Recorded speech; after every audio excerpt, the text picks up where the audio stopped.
Hello students, स्वागत है आपके अपने YouTube प्लेटफॉर्म पर। तो विद्यार्थियों, आज हम न्यूमेरिकल का सेकंड भाग लेकर आए हैं और उसमें क्वेश्चन आंसर को करेंगे। और फिजिक्स का ये भाग है जो बहुत ही इंपॉर्टेंट होने वाला है, तो जुड़ जाइए हमारे साथ। तो विद्यार्थियों, हमारा जो आज का फर्स्ट क्वेश्चन है वो है समांतर प्लेट संधारित्र की प्लेटों के मध्य धातु की कोई पतली प्लेट रख दी जाए तो धारिता पर क्या प्रभाव पड़ेगा। यानी आपने पहले क्या समझा था कि समांतर प्लेट संधारित्र की प्लेटों के मध्य यदि परावैद्युत पदार्थ भर दिया जाए, यानी ऐसा पदार्थ जो विद्युत क्षेत्र का प्रभाव प्रदर्शित करे, तो ऐसा पदार्थ या परावैद्युत पदार्थ रख दिया जाए तो धारिता में क्या होगी, वृद्धि हो जाती है। लेकिन यहाँ पे क्या क्वेश्चन पूछ रहा है कि समांतर प्लेट संधारित्र की प्लेटों के मध्य यदि धातु की पतली प्लेट रख दी जाए तो धारिता पर क्या प्रभाव पड़ेगा। तो इन क्वेश्चन को समझते हैं विद्यार्थियों। यहाँ पे एक प्लेट है और ये ए प्लेट है और यहाँ पे दूसरी प्लेट है वो है बी प्लेट। इस पर पॉजिटिव चार्ज है, एक पर नेगेटिव चार्ज है, तो ये क्या है, समांतर प्लेट संधारित्र हैं विद्यार्थियों। अब यहाँ पे बात आती है कि समांतर प्लेट संधारित्र की प्लेटों के मध्य एक पतली प्लेट रख दी जाए। इसके अंदर एक प्लेट रखी गई है, इसके अंदर यह है धातु की प्लेट,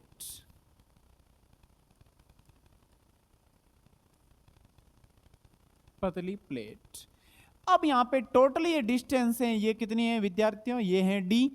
ये इनके बीच में रखी हुई है, तो यहाँ पे आप क्या देख पा रहे हो कि ये डिस्टेंस होगी वो क्या होगी, और ये डिस्टेंस क्या होगी, ये तो होगी d/2, और ये भी क्या हो जाएगी विद्यार्थियों, d/2 हो जाएगी। यानी एकदम मिडिल के अंदर पतली प्लेट को रखा गया है, तो धारिता पर क्या प्रभाव पड़ेगा उनको हम समझ रहे हैं।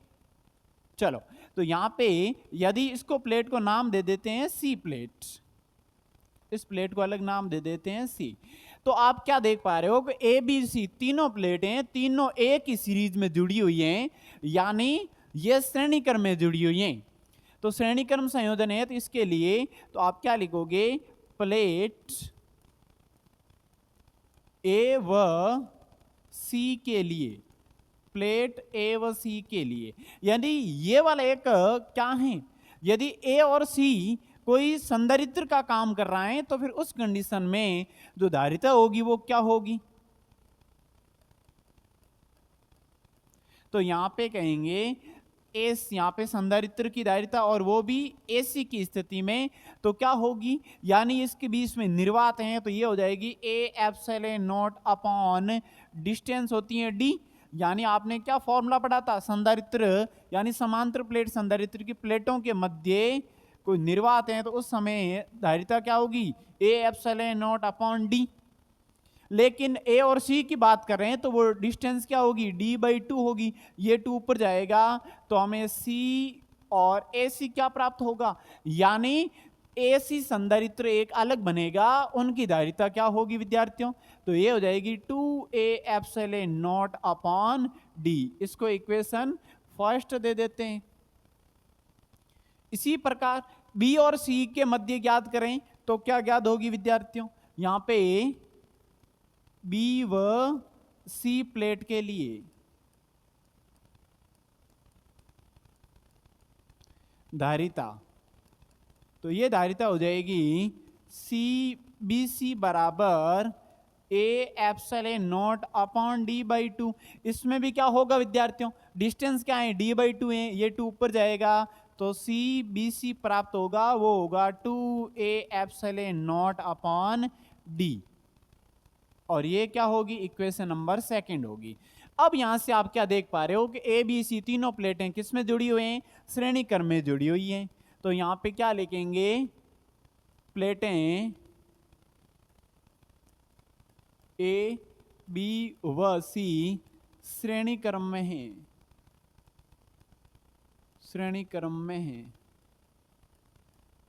तो श्रेणी क्रम संयोजन क्या होगा विद्यार्थियों, तब क्या लिखेंगे, तुल्य धारिता।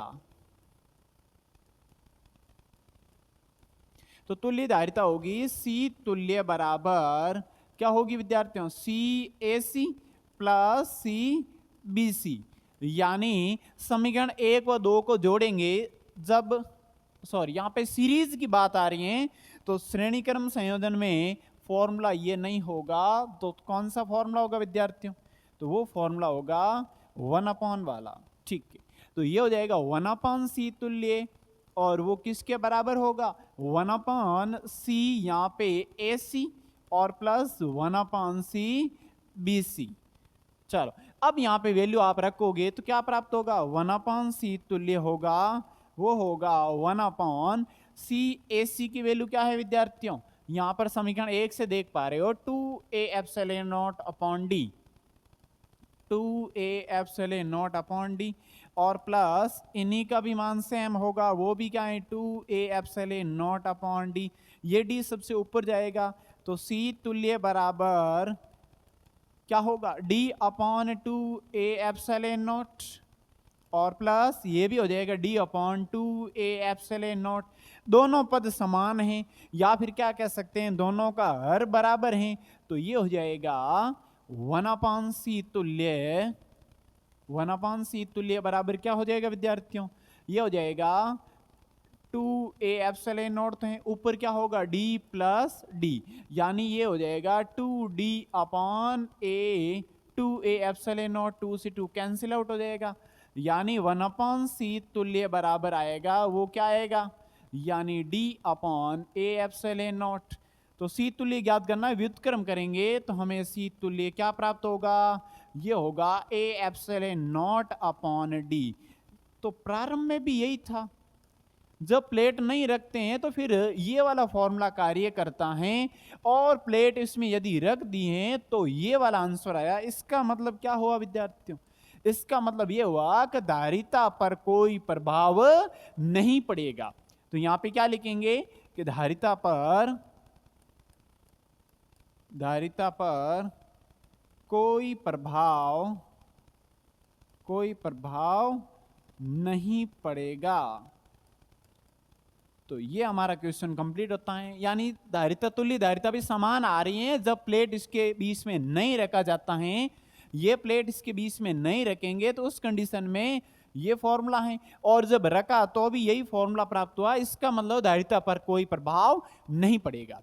जब समांतर प्लेट संधारित्र की प्लेटों के मध्य यदि कोई पतली प्लेट रख दी जाए तो धारिता पर कोई प्रभाव नहीं पड़ेगा।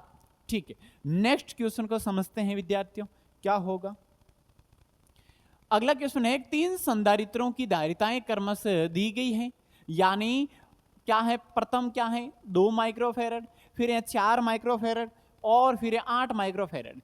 न्यूनतम धारिता और अधिकतम धारिता ज्ञात कीजिए, और न्यूनतम और अधिकतम धारिता ज्ञात करने के लिए इसका संयोजन किस प्रकार करेंगे। तो विद्यार्थियों यहां से आपको पहले से ध्यान रखना है कि यदि आप समांतर क्रम में जोड़ोगे, समांतर क्रम में, और समांतर क्रम का फॉर्मूला होगा C तुल्य बराबर C1 plus C2 plus C3, तो धारिता क्या होगी? तो धारिता मैक्सिमम होगी। क्या होगी विद्यार्थियों? मैक्सिमम होगी। यदि श्रेणी क्रम में जोड़ा जा रहा है, यदि श्रेणी क्रम में संयोजन कर रहे हो प्रतिरोध, सॉरी यहाँ पे धारिताओं का, तो उस कंडीशन में क्या होगा?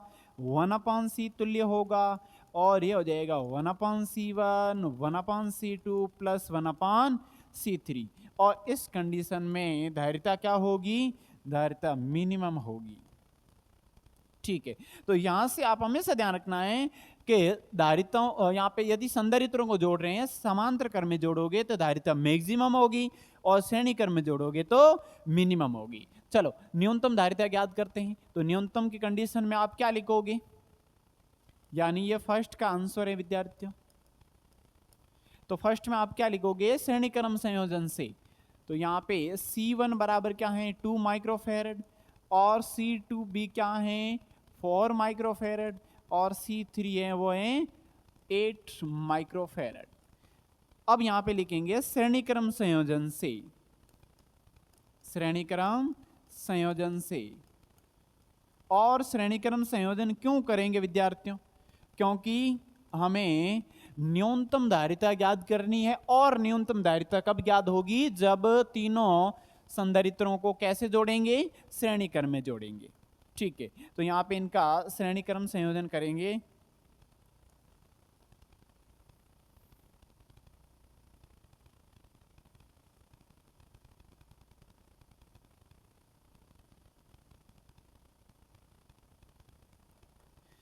अब यहां पे श्रेणी क्रम संयोजन में होगा 1/c तुल्य, और वो हो जाएगा 1/c1 plus 1/c2 plus 1/c3। ठीक है, अब यहां पे इसकी वैल्यू रखेंगे तो क्या होगा?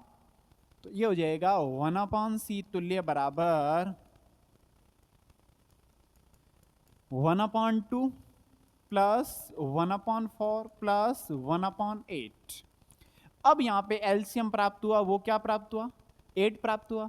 अब यहां से आप क्या देख पा रहे हो विद्यार्थियों कि यहां पे जो एलसीएम 8 आ गया, तो यहां पे क्या होगा भाई? यहां पे 8 अधिकतम है, किन से गुणा करें? 4 से कर दीजिए अंश बटार में। यहां पे किन से गुणा करें ताकि 8 आ जाए? 2 से। तो ऐसे भी कर सकते हैं, ऊपर कितना होगा? 4 प्लस 2 प्लस 1, यानी ये हो जाएगा 6 और 1 7, 7/8।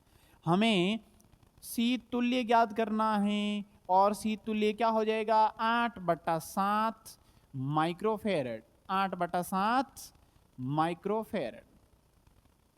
और ये धारिता क्या होगी विद्यार्थियों? न्यूनतम होगी, यानी कुछ 1 पॉइंट में आएगा, न्यूनतम हो जाएगी। अब हमें ज्ञात करना है उसकी मैक्सिमम धारिता, अधिकतम धारिता। और अधिकतम धारिता के लिए क्या करोगे? समांतर क्रम संयोजन, यानी ये सेकंड का आंसर क्या होगा? यहीं पे समझ लेते हैं। तो प्यारे विद्यार्थियों, सी तुल्य क्या होगा समांतर क्रम संयोजन से? C1 plus C2 plus C3। ठीक है, तो यहां पे क्या हो जाएगा? 2 प्लस 4 प्लस 8। ठीक है, अब यहां पे इनको जोड़ेंगे तो ये टोटल कितना होगा? 14 माइक्रोफेरेड। और ये क्या होगा? मैक्सिमम होगा। क्या होगा विद्यार्थियों? मैक्सिमम होगा। यानी मिनिमम और मैक्सिमम धारिताओं का पूछे तो हमेशा आप क्या करना? मिनिमम के लिए आप श्रेणी क्रम संयोजन कर लेना, और मैक्सिमम के लिए समांतर क्रम संयोजन कर लेना। ठीक है, नेक्स्ट क्वेश्चन। अब हमारा जो क्वेश्चन है वो क्या है विद्यार्थियों? कि समांतर प्लेट संधारित्र द्वारा संचित ऊर्जा घनत्व यहां पे दिया गया है। संधारित्र की प्लेटों के बीच विद्युत क्षेत्र की तीव्रता क्या होगी? ये भी अच्छा क्वेश्चन है। समझते हैं पहले क्या क्या दिया है। कि समांतर प्लेट संधारित्र द्वारा संचित ऊर्जा घनत्व दिया है, यानी यहां पे डी दिया है। वो क्या दिया है? तो यहां पे आप लिख लो कि दिया गया है, वो लिख लेते हैं।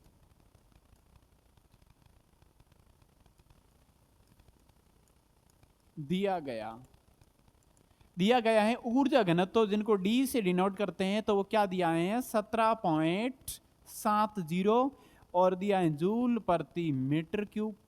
और दिया है संधारित्र के प्लेटों के बीच विद्युत क्षेत्र की तीव्रता हमें ज्ञात करनी है। केवल एक ही दिया है, और ज्ञात क्या करना है? तो ज्ञात क्या करना है विद्यार्थियों?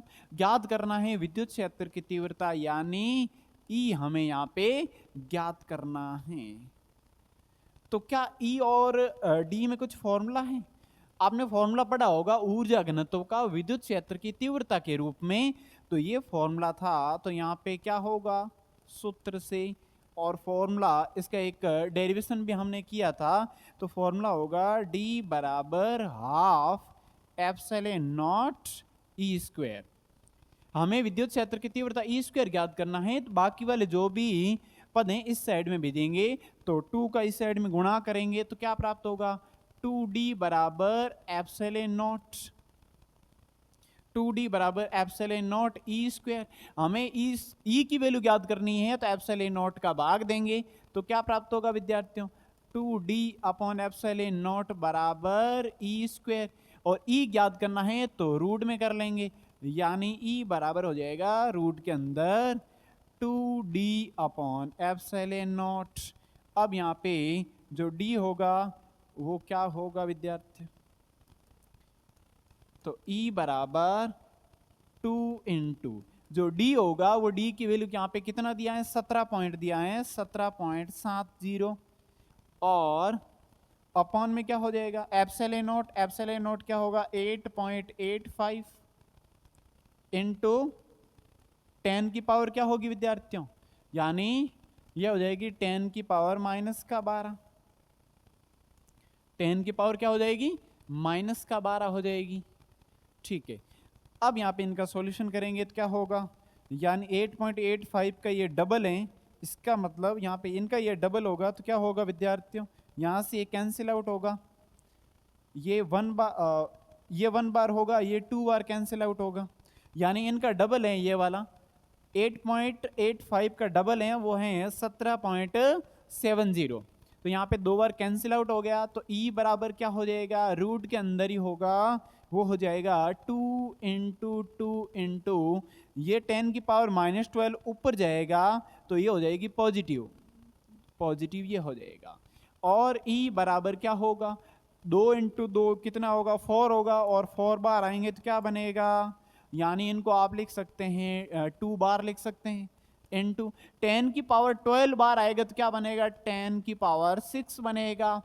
कैसे बनेगा विद्यार्थियों, यहां से आप इस तरीके से भी समझ सकते हैं, चलो यहाँ पे अलग तरीके से समझा रहे हैं, तो इनको आप क्या लिख सकते हैं, 4 लिख सकते हैं, इंटू इनको लिख सकते हैं 10 की पावर 6 का स्क्वायर, ठीक है, 4 बार आएगा तो 2 बनेगा, ये स्क्वायर रूट हट जाएगा इनके लिए, तो 10 की पावर 6, यानी यदि 10 की पावर पॉजिटिव है और सम संख्या है तो वो बार लिखेंगे तो वो आधी पावर लिखी जाएगी, तो ये हो जाएगा E बराबर, और हो जाएगा volt upon meter, volt upon meter, ये क्या प्राप्त हो गई हमें, ये हमें प्राप्त हो गई विद्युत क्षेत्र की तीव्रता। ठीक है, नेक्स्ट क्वेश्चन को समझते हैं विद्यार्थियों, क्या होगा,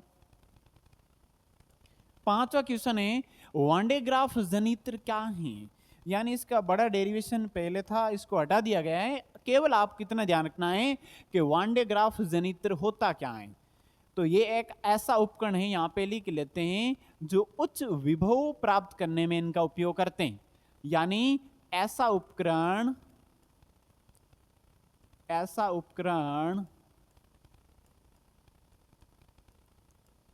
जिनका प्रयोग उच्च विभव या उच्च हाई वोल्टेज प्राप्त करने में किया जाता है, ऐसा उपकरण जिनका प्रयोग उच्च विभव, और वो भी कितना विभव, 10 की पावर 6 मिलियन, 10 की पावर 6 मिलियन वोल्ट उच्च विभव, और वो भी कितना विभव है, 10 की पावर 6 मिलियन वोल्ट प्राप्त करने में किया जाता है, और इतना उच्च विभव प्राप्त करने के बाद में, यानी केवल आप इतना ध्यान रखना है कि वन डे ग्राफ जनित्र का क्या उपयोग है, उच्च विभव ज्ञात करने में या प्राप्त करने में, यानी वोल्टेज बहुत ज्यादा बढ़ाने में, और उच्च विभव बढ़ाने का मुख्य कारण क्या है, जो इलेक्ट्रॉन,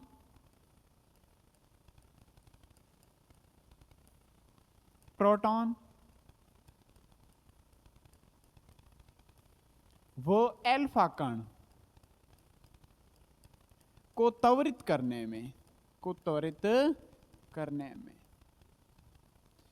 यानी इलेक्ट्रॉनों का यदि वेग बढ़ा, त्वरित का मतलब क्या होता है, यानी उनको उच्च विभव से क्या करना होता है, उच्च विभव से त्वरित करना होता है, ताकि उच्च वेग से गति करें, यानी त्वरित का मतलब यह होता है कि उसके वेग में बहुत ज्यादा वृद्धि करना, वेग में चेंजिंग करना, और बहुत ज्यादा वेग को बढ़ाना, तो ये किस किस के लिए, इलेक्ट्रॉन के लिए, प्रोटॉन के लिए, और अल्फा कणों के लिए, उनको त्वरित करने में, यानी इनके वेग बढ़ाने में भी वन डे ग्राफ जनित्र का उपयोग किया जाता है। चलो बहुत सिंपल है, केवल इतना ही ध्यान रखना है। नेक्स्ट क्वेश्चन है वो हमारा क्या है विद्यार्थियों, अगला हमारा क्वेश्चन है 3.4 × 10⁻⁷ कूलाम के आवेश को अनंत से किसी बिंदु तक लाने में 1.7 इंटू 10 की पावर -5 जूल कार्य करना पड़ता है, तो उस बिंदु पर विद्युत विभव क्या होगा। यानी यहाँ पे विभव पूछा है, बहुत सिंपल है, जो दिया है सबसे पहले वो लिखेंगे तो बहुत इजी हो जाएगा।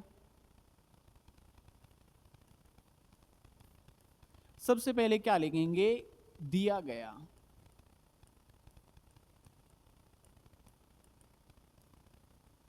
इसमें दिया है एक कूलाम, यहां पे आवेश दिया है सबसे पहले, तो Q बराबर क्या दिया है, Q बराबर दिया है 3.4 इंटू 10 की पावर -7 कूलाम।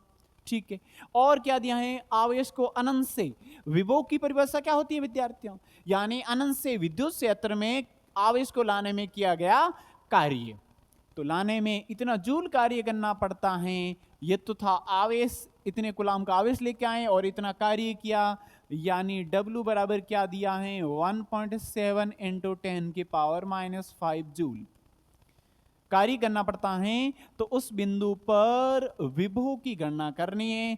आपने समझा था विभव क्या होता है, ये विद्युत क्षेत्र है, यहाँ पे प्लस क्यू आवेश है, मान लेते यहाँ पे बिंदु है ए, अनंत से कोई आवेश को लेके आए और उनको लाने में जो कार्य करोगे वही क्या कहलाएगा, विभव।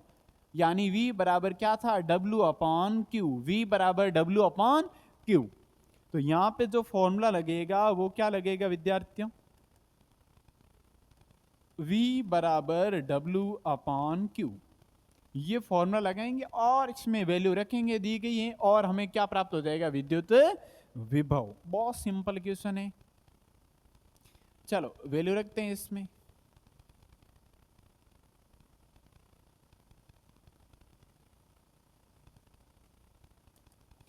अब यहां पे वैल्यू रखेंगे तो क्या होगा, V बराबर W की वैल्यू कितनी दी है 1.7 इंटू 10 की पावर -5, और अपॉन में कितना है, आवेश दिया है वो है 3.4 इंटू 10 की पावर -7।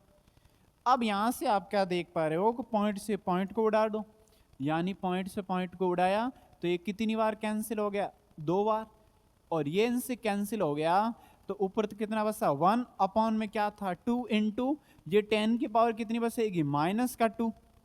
अब -2 ऊपर लेके जाओगे, 10 की पावर -2 को ऊपर लेके जाओगे तो ये 2 बनेगा अपॉन में 2, यानी 10 की पावर 2 का मतलब क्या हो गया, 100/2 का भाग, यानी कितना प्राप्त हो गया हमें, V बराबर 50 वोल्ट प्राप्त हो गया। क्या प्राप्त हो गया, 50 वोल्ट, विद्युत विभव 50 वोल्ट प्राप्त हुआ। नेक्स्ट क्वेश्चन को समझते हैं क्या है विद्यार्थियों। अच्छा क्वेश्चन है ये तो, यदि दो बिंदुओं P व Q पर विद्युत विभव क्रमशः दिया गया है 4 वोल्ट व 8 वोल्ट हैं, 16 माइक्रो कूलाम आवेश को बिंदु P से Q तक ले जाने में कितना कार्य करना पड़ेगा।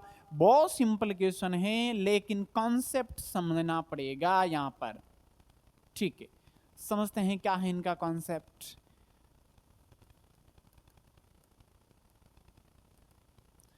तो यहां से देखो क्वेश्चन में क्या दिया गया है कि यदि दो बिंदुओं P और Q, दो बिंदुओं P और Q पर विद्युत विभव दिया है, यानी यहां पे कोई दो बिंदु हैं, यहां पे तो है P बिंदु, यहां पे है Q बिंदु, तो इनका विभव दिया है, इनका भी विभव दिया है।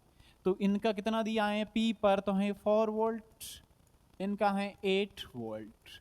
ठीक है, 16 माइक्रोकूलम आवेश को बिंदु P से Q तक ले जाने में किया गया कार्य, यानी यहां पे ये क्वेश्चन ये कह रहा है P से Q की तरफ आवेश को लेके जाना है, और कितना, 16 माइक्रोकूलम। ठीक है, अब यहां पे क्या लिखेंगे कि सबसे पहले विभवांतर की क्या परिभाषा है, यहां पे देखो, क्योंकि विद्युत क्षेत्र के अंदर ही क्या आ रहे हैं, दो बिंदु आ रहे हैं, तो विभवांतर की परिभाषा से बेसिक में हमने अच्छे से समझा था कि विभवांतर की क्या परिभाषा होगी। विभवांतर की परिभाषा होती है डेल V बराबर W upon Q, W upon Q। Del V का मतलब क्या हो गया, यहां पे डेल V का मतलब हो गया विभव में अंतर, जितना अधिक विभव से निम्न विभव को घटाना है, तो तो यहां पे क्या कह सकते हैं, we Q minus VP. We Q minus VP का मतलब क्या है, क्यू पर विभव ज्यादा होगा क्योंकि 8 वोल्ट ज्यादा है, और पी पर कम है तो उच्च विभव से निम्न विभव को घटाएंगे, यानी पी और क्यू पर विभव में अंतर को क्या कहेंगे, विभवांतर कहेंगे। तो इसका अंतर विभवांतर होगा, और कार्य W बट्टा Q, यहां पे कितना, यहां पे वोल्ट है 8 वोल्ट हो जाएगा, माइनस P पर कितना है 4 वोल्ट, बराबर क्या होगा W, यानी W यहां पे आपको ज्ञात करना है, ले जाने में किया गया कार्य आपको ज्ञात करना है, अपॉन में क्या है विद्यार्थियों, अपॉन में होगा यहाँ पे Q आवेश, तो कितना आवेश लेके जा रहे हो 16 माइक्रोकुलाम। 16 माइक्रोकुलाम का मतलब क्या है, 16 गुणा 10 की पावर -6, माइक्रो का मतलब -6। अब यहां से आप क्या देख पा रहे हो कि ये जो हर में है ना, यहाँ पे गुणा होगा तो कार्य का जो आंसर आएगा वो क्या आएगा, 8 में से 4 जाएंगे, यानी 4 गुणा, ये हो जाएगा 16 गुणा 10 की पावर -6, और ये हो जाएगा 66 गुणा 10 की पावर -6, और ये किस में आएगा विद्यार्थियों, ये जूल के अंदर आएगा। तो ये हमें कार्य प्राप्त हो गया। बहुत सिंपल है, लेकिन यहाँ पे थोड़ा कॉन्सेप्ट देखना पड़ेगा, विभवांतर की परिभाषा देखनी पड़ेगी। एक आवेश यदि सॉरी यहाँ पे एक यदि वोल्ट दिया होता तो वो केवल क्या था, अनंत से लेके आते, वो इनसे पहले वाला क्वेश्चन था, वो विभव की परिभाषा से होगा। ये विद्युत क्षेत्र के अंदर ही दिया है 2 बिंदु पर, तो विभव में अंतर होगा ना, वो विभवांतर की परिभाषा से यहाँ पे इनका सॉल्यूशन होगा। बहुत सिंपल है, लेकिन आपको कॉन्सेप्ट समझना पड़ेगा। ठीक है, नेक्स्ट क्वेश्चन है विद्यार्थियों कि किसी अल्फा कण को 20 वोल्ट विभवांतर से ले जाया जाता है, यानी अल्फा कण को लेके जा रहे हैं, किए गए कार्य की गणना करनी है, और वो भी किस में करनी है, जूल में करनी है। किस में करनी है विद्यार्थियों, जूल के अंदर। ठीक है, बहुत सिंपल है, लेकिन अल्फा कण क्या होता है, ये अल्फा कण एक हीलियम पार्टिकल होता है, तो यहां पे समझेंगे अल्फा कण के बारे में भी। तो क्या होगा विद्यार्थियों, यदि अल्फा कण को 20 वोल्ट विभवांतर से ले जाया जाता है, यहां पे दिया क्या गया है, यानी दिया गया, वो दिया गया है डेल वी, और कितना दिया है 20 वोल्ट दिया है। ठीक है, और क्या दिया है, और हमें कार्य ज्ञात करना है, यानी ये क्या हो गया, ज्ञात करना, कार्य ज्ञात करना है। ठीक है, अब हीलियम पार्टिकल दिया है और यहाँ पे कार्य ज्ञात करना है, विभवांतर दिया है। फॉर्मूला बहुत सिंपल होगा, वही फॉर्मूला लगेगा, क्या होगा, डेल वी बराबर डब्ल्यू बट्टा क्यू। आपको कार्य ज्ञात करना है तो यहाँ पे क्यू इस साइड में भेज दो, तो क्या प्राप्त हो जाएगा, कार्य बराबर विभवांतर गुणा आवेश। ठीक है, अब यहाँ पे बात आती है कि कार्य बराबर विभवांतर तो दिया है, कितना है विद्यार्थियों, विभवांतर तो 20 वोल्ट दिया है, लेकिन मुझे ये बताइए कि आवेश क्या होगा, हीलियम पार्टिकल्स पर आवेश क्या होगा, 2se4 है, तो आवेश क्या होगा द्रव्यमान संख्या के बराबर, यानी जो Q होगा ना वो क्या होगा +2e, यानी 2 इलेक्ट्रॉनों पर आवेश के बराबर होगा यह आवेश Q।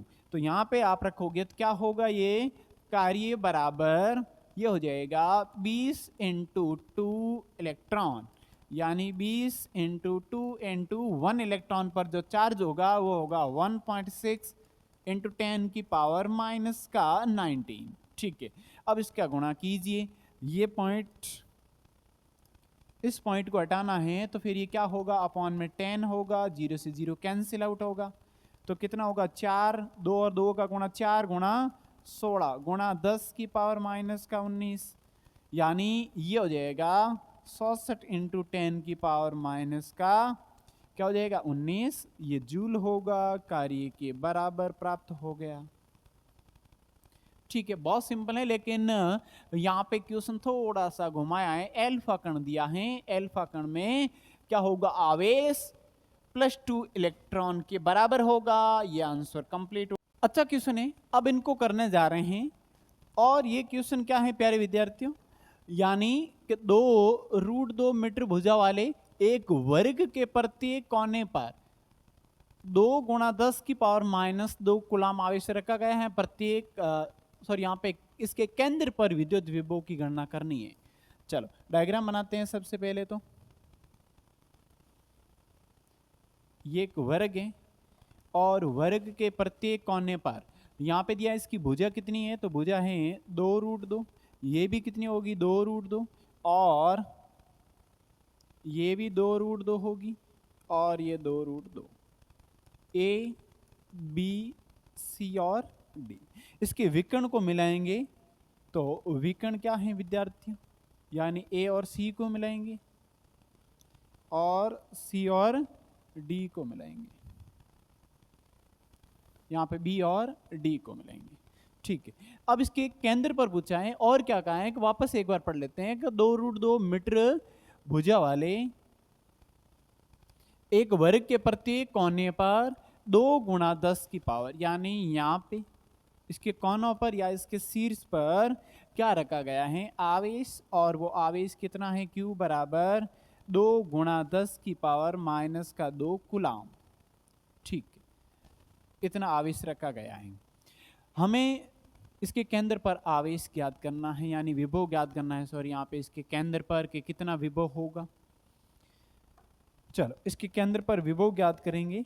तो विभव की परिभाषा क्या होती है विद्यार्थियों, कि ए बिंदु से आप आवेश कहाँ लेके जा रहे हो, उसके केंद्र पर।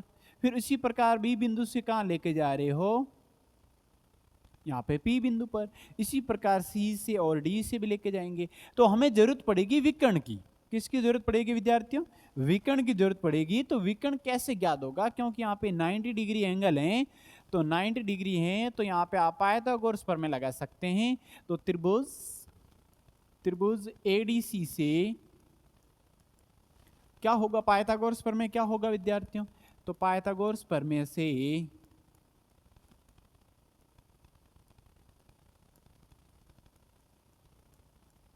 पाइथागोरस प्रमेय होगा कर्ण स्क्वायर। तो कर्ण क्या होगा विद्यार्थियों, कर्ण होगा एस का स्क्वायर। आधार क्या है, आधार है 2√2 का स्क्वायर प्लस 2√2 का स्क्वायर, यानी आधार होगा ये 2√2 और लंब क्या होगा 2√2। तो कर्ण क्या प्राप्त होगा, AC स्क्वायर बराबर 2√2 का स्क्वायर करोगे 2 का स्क्वायर 4 होगा, √2 का स्क्वायर 2 होगा, प्लस इसमें भी 2 का वर्ग 4, √2 का वर्ग 2, यानी ये हो जाएगा 8 + 8, टोटल कितना हो जाएगा 16। जब स्क्वायर हटाएंगे तो क्या होगा, रूट के अंदर 16, √16 एक परफेक्ट स्क्वायर है, तो क्या होगा, ये हो जाएगा 4। AC कितना प्राप्त हो गया, 4 मीटर प्राप्त हो गया।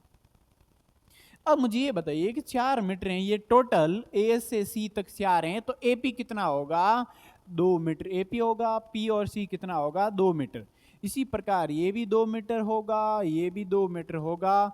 क्यों, क्योंकि वर्ग के जो विकर्ण होते हैं ना विद्यार्थियों, वो क्या होते हैं, समद्विभाजित होते हैं, परस्पर समद्विभाजित होते हैं। अगर विकर्ण पूरा 4 मीटर हैं तो ये 2-2 मीटर होगा केंद्र से, इस शीर्ष से केंद्र तक 2 मीटर और इस शीर्ष से केंद्र तक 2 मीटर। ठीक है, अब हमें क्या ज्ञात करना है, हमें टोटल विभव ज्ञात करना है। तो यहां पे क्या लिखेंगे, कुल विभव, कुल विभव। और कुल विभव होगा V बराबर VA plus VB plus VC plus VD। इसका मतलब क्या हुआ विद्यार्थियों, यानी A बिंदु से आप आवेश को, कितना आवेश को लेके जा रहे हो, यहां पे दिया गया है Q बराबर 2 × 10⁻⁻2 कूलाम, ये आवेश को लेके आ रहे हो। B बिंदु से भी आवेश P तक लेके आ रहे हो, C से भी आवेश P तक लेके आ रहे हो, और D से भी लेके आ रहे हो, तो कुल विभव ऐड हो जाएगा। और इस आवेश को लेके आने में जो आवेश का फॉर्मूला होगा वो क्या होगा, सॉरी यहाँ पे विभव का जो फॉर्मूला होगा वो क्या होगा विद्यार्थियों, अनंत से इतनी डिस्टेंस पर यानी बिंदु P तक आवेश को लेके आ रहे हैं, तो फॉर्मूला हो जाएगा KQ/R प्लस इन सब का समान होगा, क्योंकि ये डिस्टेंस बराबर है 2-2 मीटर, तो ये भी क्या हो जाएगा KQ/R plus KQ/R plus KQ/R। इसको और क्या लिख सकते हैं, 4 इंटू के क्यूब बट्टा आर, क्योंकि चार आप ए बी सी डी आवेश को आप बिंदु पी तक लेके जा रहे हो, तो ये बनेगा।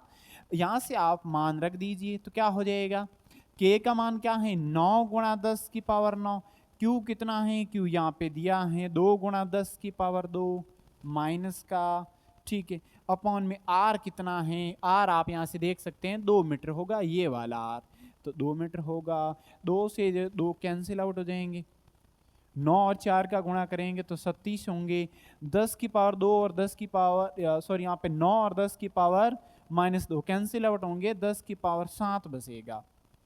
यानी हमें जो फाइनली आंसर प्राप्त हुआ वो कितना प्राप्त हुआ, वो प्राप्त हुआ 37 गुणा 10 की पावर प्लस का 7 वोल्ट।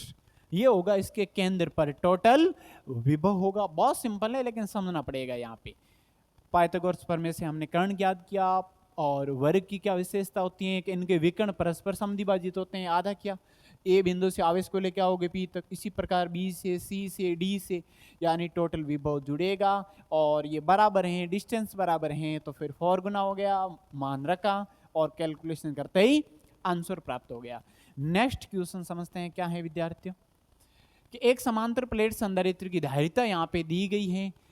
सबसे पहले आप जितना डिटेल में अच्छे से क्वेश्चन पढ़ोगे फिर आधा आंसर उसके अंदर ही मिलेगा। यानी एक समांतर प्लेट संधारित्र की धारिता यहाँ पे दी गई है, तो क्या क्या दिया है वो डायरेक्ट पहले लिख लेते हैं विद्यार्थियों। यानी C बराबर दिया है 100 माइक्रोफेरड, ठीक है, और क्या दिया है, यदि इसे 50 वोल्ट तक आवेशित किया जाए, यानी ये वोल्ट है, इसका मतलब क्या होगा, ये विभव होगा, V की वैल्यू होगी वो होगा 50 वोल्ट, ठीक है। अब आगे क्या पूछा है, तो इसमें इसे संचित ऊर्जा कितनी होगी। यदि आप संधारित्र को क्या दोगे, विभव दोगे या वोल्ट दोगे, वोल्टेज, तो वो क्या होगा विद्यार्थियों, वो होगा आवेशित, यानी उसके ऊपर आवेश जाएगा, आवेश की मात्रा बढ़ेगी, आवेशित होगा। तो संचित ऊर्जा कितनी होगी, तो संधारित्र की ऊर्जा का फॉर्मूला क्या होता है विद्यार्थी, फॉर्मूला होगा U बराबर हाफ CV²। इसके कन्वर्ट रूप भी हमने अच्छे से समझे थे। अब ये फॉर्मूला है, C और V का क्यों लगाएंगे, क्योंकि धारिता और वोल्टेज इसके अंदर दिया है, और U बराबर हो जाएगा हाफ इंटू, यहाँ पे C का मान कितना है 100 गुणा V का मान है 50 और 50 का स्क्वायर, तो ये इनसे कैंसिल आउट हो जाएगा, तो कितना प्राप्त होगा 50 गुणा, ये भी होगा 50 का वर्ग करेंगे तो कितना होगा 2500 होंगे, ठीक है। अब यहाँ पे 0 को अलग कर लेते हैं, 25 और 5 का गुणा करेंगे तो 125 होंगे, गुणा 10 की पावर कितना हो जाएगा 3, और ये किस में आएगा, जूल के अंदर आएगा, और यही क्या होगा, इसका आंसर होगा। बहुत इजी है, लेकिन फॉर्मूला आपको ध्यान होना सही है कि संधारित्र में संचित ऊर्जा है उसके फॉर्मूले क्या हैं, ये है C और V के रूप में, यानी धारिता और वोल्टेज के रूप में, ठीक है। अब यहाँ पे नेक्स्ट क्वेश्चन है जो आज की क्लास का लास्ट क्वेश्चन है, उनको भी समझते हैं विद्यार्थियों क्या होगा। निम्न जो डायग्राम है उसके अंदर A व B बिंदुओं के मध्य हमें क्या ज्ञात करना है, तुल्य धारिता ज्ञात करनी है। क्या ज्ञात करनी है, तुल्य धारिता। तो A और B के मध्य पूछा है तुल्य धारिता। A और B के मध्य आप क्या देख पा रहे हो कि इन दोनों के मध्य तो केवल और केवल एक ही संधारित्र जुड़ा हुआ है। तो आप यहां से क्या देख पा रहे हो कि ये दोनों जो संधारित्र हैं, ये दोनों संधारित्र किस में जुड़े हुए हैं, ये श्रेणी क्रम में। कैसे श्रेणी क्रम में हुए गुरुजी, यहां से यदि आवेश जाएगा तो इनसे गुजरेगा, फिर C बिंदु तक जाएगा, फिर इनसे गुजरेगा, यानी आवेश समान है, दोनों संधारित्र पर आवेश समान जा रहा है, यानी श्रेणी क्रम संयोजन है। तो यहाँ पे क्या लिखेंगे कि 6 माइक्रोफेरड व 3 माइक्रोफेरड, 6 माइक्रोफेरड और 3 माइक्रोफेरड किस में है, श्रेणी क्रम में है, श्रेणी क्रम में है। और श्रेणी क्रम में है तो 1/C डैश बराबर क्या हो जाएगा, 1/C C1 और यहाँ पे अलग अलग नामकरण भी कर लेते हैं कि ये C1 है, ये C2 है, ये C3 है, कोई फर्क नहीं पड़ेगा कि आप कैसे नामकरण कर रहे हो। तो यहाँ पे हो जाएगा C1 प्लस 1/C2, तो 1/C डैश बराबर 1/ कितना हो जाएगा 6 प्लस 1/3। इनका एलसीएम लोगे, यहाँ पे 2 का गुणा कर ले अंश बटा हर में, तो एलसीएम कितना आ जाएगा 6, ऊपर कितना होगा 1 प्लस 2 यानी 3/6, 3/6 यानी 1/2। तो 1/C डैश का मान आ गया 1/2, तो C डैश कितना होगा 2 माइक्रोफेरेड। कितना होगा विद्यार्थियों 2 माइक्रोफेरेड। ठीक है, अब हमें जो नया डायग्राम प्राप्त होगा वो क्या प्राप्त होगा, नया डायग्राम प्राप्त होगा वो ऐसे होगा कि ये दोनों तो पहले यहाँ पे ए बिंदु था, यहाँ पे 2 माइक्रोफेरेड जो C3 है, यहाँ पे है बी बिंदु। जब इन दोनों का संयोजन यहाँ पे किया तो एक नया हमें जो प्राप्त हुआ तुल्य वो C डैश, ये भी 2 माइक्रोफेरेड प्राप्त हुआ। ठीक है, अब ये दोनों किस्में आप क्या देख पा रहे हो कि यदि यहाँ पे आवेश प्रवाहित करवाएं तो ये इसमें अलग जाएगा, इसमें अलग जाएगा। आवेश अलग अलग किस्म होते हैं समांतर क्रम में, तो यहाँ पे क्या कहेंगे कि C डैश व C3 समांतर क्रम में है, समांतर क्रम में है,